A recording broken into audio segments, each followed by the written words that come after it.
Ito naman ipipicture ko sa inyo to. Itong mobile lifter na to, hindi ko alam kung pangalan nito, Hysteram brand. Ang gamit niya gas ay parang, pero tangke yan, hindi yan gas, kaya powerful siya. Tapos ito, ginamitan niya ng belt. Yan, nakita niyo yung belt para kumapit yung gulong sa putik. Mayangat niya kasi napakabigat nito. Alam niyo ba yung kapal nito? Yan, napapakita ko sa inyo kapal. Yan mismo kapal na yan, ayan. Solid yan, ganyan kasolid yung yung kaha. Buong nito, kaha, solid yan. Solid yan, ganyan kakapal oh. Makapal yan. Kasi sabi sa amin, sir, kaya makapal yan kasi mas mabigat dapat yung lifter kesa dun sa ililift niya. Kasi nga naman syempre tutumba ka kapag mas mabigat yung ililift mo. Kaya yan, yung buong kahang to bakal, as in solid bakal. Kahit siguro ipandigma mo to yung sa Israel, baka to nga yung gamit dun eh. Ganyan kalapad ayan. Ganyan siya kalapad. Tapos ito, yan to, namumove yan. Yan, namumove yan, namumove. Ibig sabihin, kaya niyang gumanito, kaya niyang gumanyan. Hindi lang siya lifter na nasa gitna. Nagmumove yan, nakita ko kung paano nagmove eh. Kaya madali siya maglipat ng yan. Madali siya maglipat ng bubuhatin. Galing second hand lang siya. Ang presyo ata niya nasa $70,000 ang bago. Nakuha lang ng kapatid ko, nasa 30. Pero magkano upahan dito niyan? $300 to $500 kasama delivery at saka pull out. Katulad niyan, naka-stock lang at hindi naman dire-diretso ginagawa ng kapatid ko. Isang araw lang siya. Sa isang linggo, pag Sabado lang, siya ang gumagawa kasi siya yung may insurance, kami wala eh. Kaya nag-iingat din kami. Pinanonood lang namin siya kasi heavy to eh. Heavy machine. So, kailangan, maingat ka rin kahit sabihin natin marunong ako. Dito kasi sa Amerika, pag wala kang insurance, yari ka. Yung kapatid ko may insurance, kaya siya ang gumagawa eh. So inayaan ko na lang siya. By that time na magkaroon ako ng insurance, lalaroin ko rin yan. Di ba? Pero siguro pwede kong laruin yan doon, pero hindi ako yung magbubuhat. Parang forward reverse lang ang gagawin ko. Tapos iangat, pero hindi yung katulad magbubuhat. Delikado kasi malay mo kung may mangyari, di ba? Mas mabuti na for safety. Pero powerful to. Biro mo tama yung decision niyang bilhin. Alam bakit? Uupahan mo $300 to $500. Tapos pag di mo ginamit, nakatenga. Pag nirent mo uli, additional na naman doon sa service charge ng delivery. Di ginawa niya, binili niya na, di wala siya iniisip na delivery, balik-balik, o di ba? Anytime gusto niya gamitin, magagamit niya. Ayun yung machine na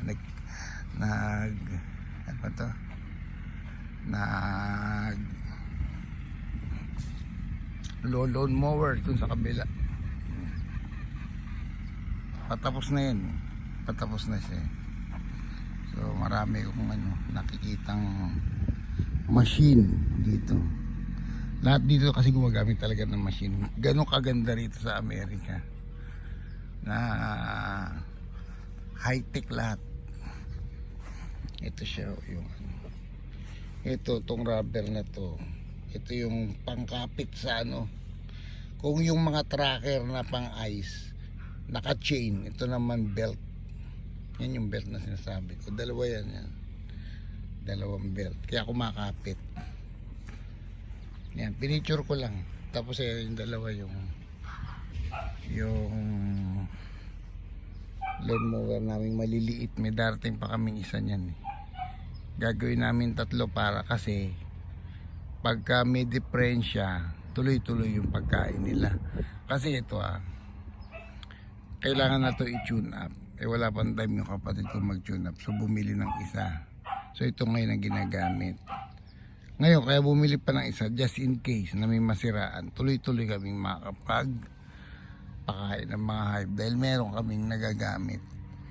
Pag may nasira, may reserba. Ganun yun. Yan. So lahat lahat may gamit. Thank you. Ito, yung nagdidilig. Hindi naman siya maingay.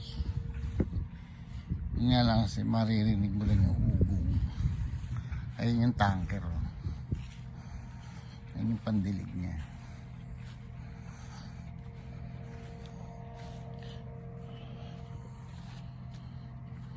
Punong-puno ng tubig yan.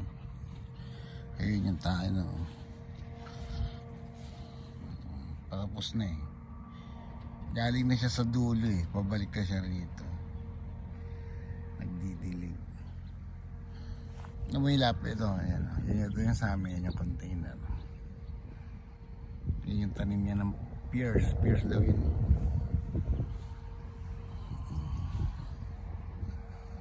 Itong mga tanim dito meron dyan apple, orange, may grapes pa dito. Malalaman ko ngayon kasi winter. So hindi mo alam kung ano yung magiging bunga. Ngayon tagbunga, ngayon June, July. Itong May wala pa yan. Ano pa lang, dahon pa lang yung tumubo ngayong May. Mga kalbo to nung nag-winter Yan. Maraming puno rito, marami kaming tanim sa paligid.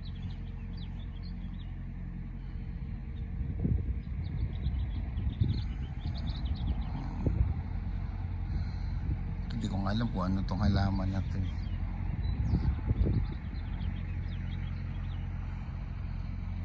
Maririnig nyo, hindi naman gano'ng maingay ganyan lang siya ang tunog niya, pero hindi siya maingay. Ayun yung farmer nila,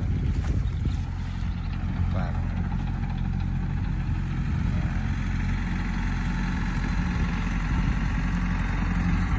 Hello. Yan, ganyan lang. Nililinis pala niya after magdilig. Maingay itong pagdilig Ito ngayon nililinis. Ito yung nililinis. Ay, kaya pala sabi ko parang ang linis-linis. Meron pa talagang walis. Meron din silang tawag yan yung lawn mower. Panlinis sa gitna, di ba? Na-picture ko pa. May nakita ko lang kung ano yung mga klase ng rito pagtatanim. Yung sa amin hindi mo gano'ng mahalata, hindi mo mapipili kasi pagkatanim nun dilig lang yung bubuksan yung gripo. Ang nagbubukas hindi ako, yung farmer. Siya rin nakakaalam kung saan niya bubuksan, kaya hindi ko may demonstrate sa inyo kung paano diligan kasi hindi ko alam basta ang sabi lang sa akin bahala yung farmer dyan. Siya nagbubukas sa umaga ng pandilig niyan. So hindi ko ma-demonstrate siya paano niya dinidiligan. Pero hindi matrabaho kaya madali lang. Pagbukas wala na, ganoon lang. Ito nakita ko pa kung paano pagdilig. Ganyan pagdilig nila yan. Pandilig nila yan, ganyan kalaki yung drum. Medyo maingay ito yun, tahimik. Yung lawn mower na ginamit niya. Laking lawn mower yun Grabe yan Ito ilolo niya yan. Tingnan nyo. Mawawala yung mga damo sa gitna yan. Dedemo natin. Damo yan sa gitna Galing, magaling. First time ko nakita ngayon ako lumabas ng ganito kainit.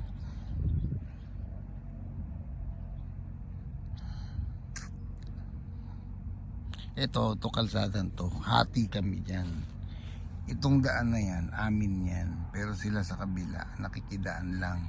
Kasi parang hindi nila pwedeng buksan dito kasi may swimming pool.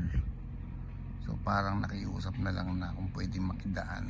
Mabait naman yung kapatid ko, pinadaan. Pero sa amin lang talaga yan. Kasi hati yan. Hindi mo dapat apakan yung property na hindi iyo. At saka ito, hati kami dyan. Hati dyan sa gitna. Hati sila ng kapatid ko. Nakikiako lang ha. Hindi ko ba sinabi nga akin. Nakikiako lang dahil siyempre katiwaldas ako dito. Di parang akin. Actually, bas kami pa yung nakikinabang ng farm eh. Binili ng kapatid ko 2 days lang sila. Alam nyo ba kami 7 days kami nakikinabang dun sa farm. Sila 2 days lang. Tapos pagka nandito siya pa nagwo-work ng machine. Kasi siya yung may insurance, kami wala eh. So siya muna ang gumagamit. Kaya titirahin niya na to. Mawawala yan para makita nyo. Titirahin yung gitna. Yan. Dadamuhan. Yan. Makikita nyo kung paano pagdamo. Lawn mower na malaki. Wow. Yun, ayun. Dinapa. Oh, diba? Kaya nagtataka ko ba't ang galing naman ito, ang sipag. Paano nila nalilinis sa araw-araw to yung palang lawn mower pala. Akala ko yung ginagamitan ng lawn mower na yung katulad sa amin, yung maliit. Hindi pala, malaki. Grabe.